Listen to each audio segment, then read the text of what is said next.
Exercise first में हम पढ़ेंगे निखिलम विधि से भाग करना। क्वेश्चन नंबर 2 जो एग्जाम्पल नंबर 11 का फर्स्ट क्वेश्चन भी है। तो इसको कैसे करेंगे निखिलम विधि से? निखिलम विधि एक तो कहाँ उपयुक्त रहती है?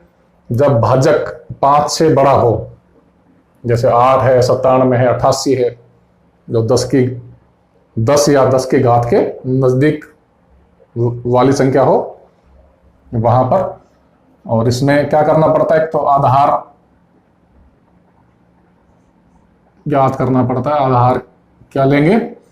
ये 10 के नजदीक है तो आधार क्या होगा? 10। आधार 10 या 10 के घात के रूप में ले जाते हैं। इसके बाद ज्ञात करनी होती है पूरक संख्या।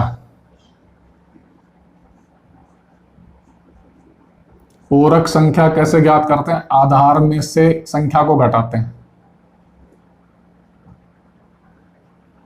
तो क्या प्राप्त होती है? पूरक संख्या। आधार में से संख्या घटाने पर पूरक संख्या और संख्या में से आधार घटाने पर विचलन प्राप्त होता है, जो कहां पर काम आएगा? परावर्त्य विधि से भाग करने में काम आएगा। और गुणन संक्रिया में हम पढ़ चुके हैं। तो इसमें क्या करना होता है और क्या करना होता है कि आधार में जितने शून्य हैं उतने भाज्य के अंक रखेंगे तीसरे खंड में। निखिलम विधि में 3 खंड होते हैं। तीसरे खंड में कौन आता है? भाज्य के उतने अंक आएंगे जितने की आधार में 0 है। तो यहां पर 0 1 है आधार में, तो इसका इकाई अंक 1 आएगा तीसरे खंड में। अगर आधार में 2 0 होते तो लास्ट वाले दोनों अंक क्या आ जाते? तीसरे खंड में आ जाते। और बाकी किस में आएंगे? दूसरे खंड में। तो पहले खंड में क्या आएगा? भाजक। भाजक कितना है? 8।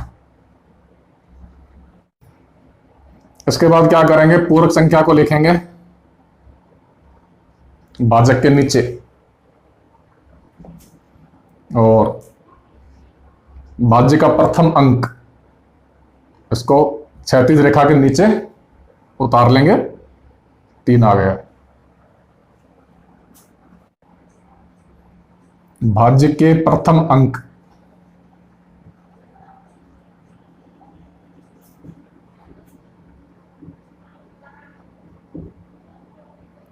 तीन को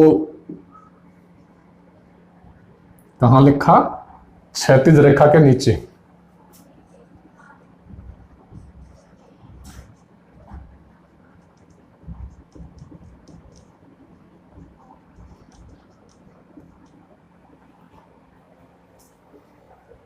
उसके बाद क्या करेंगे? पूरक संख्या को गुणा करेंगे भागफल से।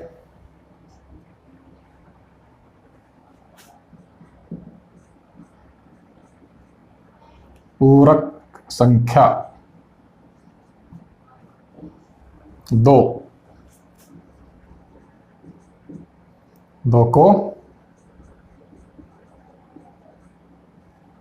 भागफल का पहला अंक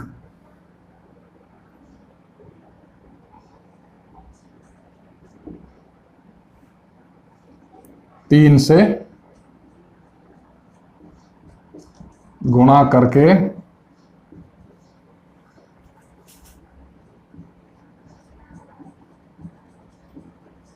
गुणनफल को लिखा भाज्य के दूसरे अंक के नीचे से।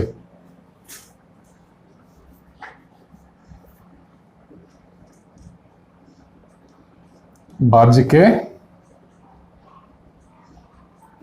दूसरे अंक के नीचे से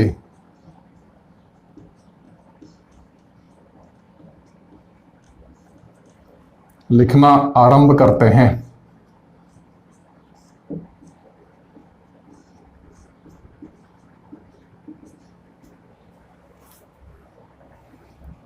दूसरे अंक के नीचे से लिखेंगे। 2 तिया 6, तो 6 यहां लिख दिया।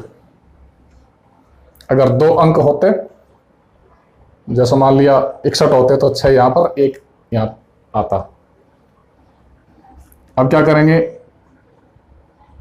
इनको जोड़ेंगे तो क्या प्राप्त होगा, दूसरा भागफल अंक प्राप्त होगा 37। अब फिर उसी प्रकार से भाजक की जो पूरक संख्या 2 है उसको गुणा कर देंगे भागफल के दूसरे अंक से, कितने आएंगे 14, उसको कहां लिखेंगे, भाज्य के अगले अंक के नीचे। और इसका जो इकाई अंक है गुणनफल का, वो होना चाहिए भाज्य के इस अंक के नीचे। अब इनको जोड़ेंगे, कितना आएगा, 4 और 1 5 आएगा, और 1 का 1। यहां पर शेषफल क्या आ रहा है, भाजक से बड़ा आ रहा है। शेषफल ग्रेटर देन भाजक।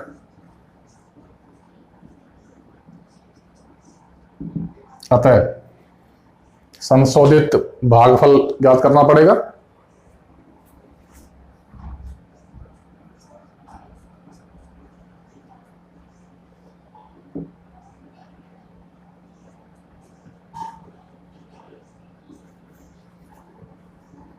संशोधित भागफल आवश्यक। उसके लिए क्या करेंगे, संशोधित शेषफल ज्ञात करेंगे।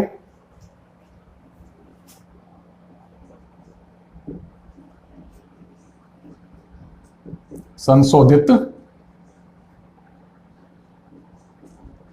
शेषफल बराबर क्या होगा, 15 में से घटाएंगे भाजक को, कितना आया, 7 आया। और 7 क्या है, भाजक से छोटा है। तो यहां पर हमने एक बार भाजक को घटाया है, तो इसमें क्या जोड़ देंगे, भागफल में 1 जोड़ देंगे। अगर 2 बार घटाते, जैसे अगर ये 7 की जगह 8 से बड़ी संख्या होती, तो उसको एक बार फिर घटाना पड़ता भाजक को शेषफल में से। तो यहां पर +2 कर देते, तो यहां पर हम कर देंगे +1। तो क्या आएगा, 37 और 1 38। तो ये क्या हो गया, भागफल, और 7 क्या हो गया, शेषफल। अतः संशोधित शेषफल कितना आया, 15 - 8 बराबर 7। अतः भागफल बराबर 38 तथा शेषफल बराबर 7। ये अपना क्या है, आंसर। एक्सरसाइज फर्स्ट में क्वेश्चन नंबर 2 के बाद हम पढ़ेंगे क्वेश्चन नंबर फर्स्ट। 1245 को डिवाइड करना है 97 से। तो निखिलम विधि में क्या करते हैं, एक तो लिखते हैं भाजक को लिखते हैं पहले खंड में 97, इसके नीचे लिखते हैं इसकी पूरक संख्या।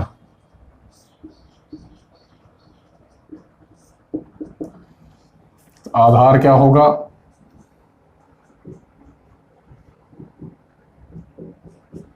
आधार होगा 100। 97 किसके नजदीक है, 10 की घात में 100 के नजदीक है। तो पूरक संख्या क्या होगी, पूरक संख्या के लिए आधार में से संख्या को घटाते हैं, कितना आएगा, 03।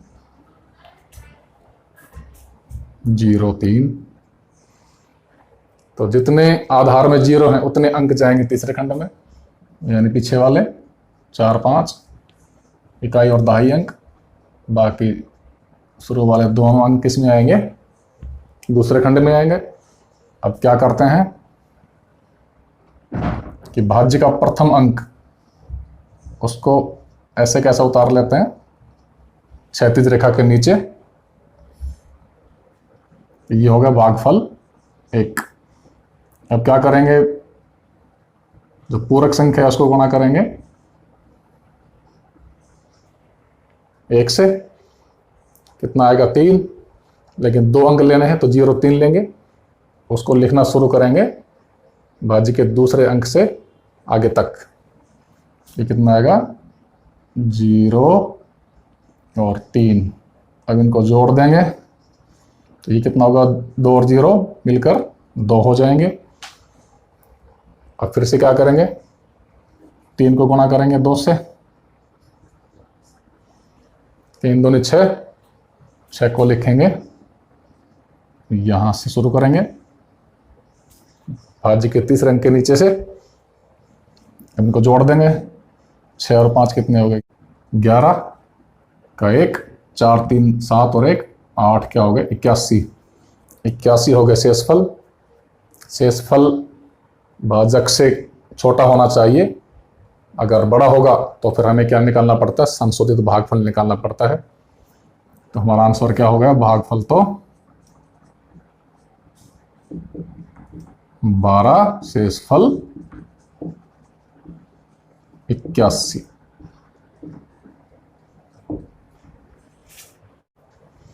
क्वेश्चन नंबर 3 है 1013 को डिवाइड करना 88 से।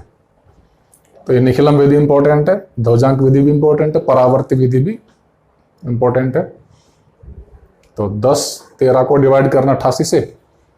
88 नजदीक किसके है 100 के, तो आधार हो जाएगा 100 और पूरक संख्या क्या हो जाएगी आधार में से संख्या को घटाने पर कितना आएगा 12। तो भाजक 88 पूरक संख्या 12।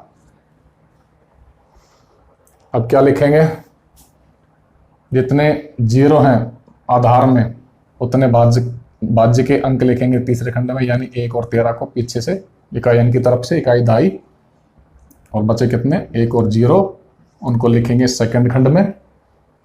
अब क्या करेंगे हल करते समय भाज्य का प्रथम अंक तो क्या आ जाता है भागफल वाले स्थान पर क्षैतिज रेखा के नीचे ऐसे कैसा आ जाता है। अब क्या करते हैं पूरक संख्या को गुणा करते हैं भागफल के प्रथम अंक से, प्रथम भागफल अंक से। 12 गुणा 1 कितना है 12।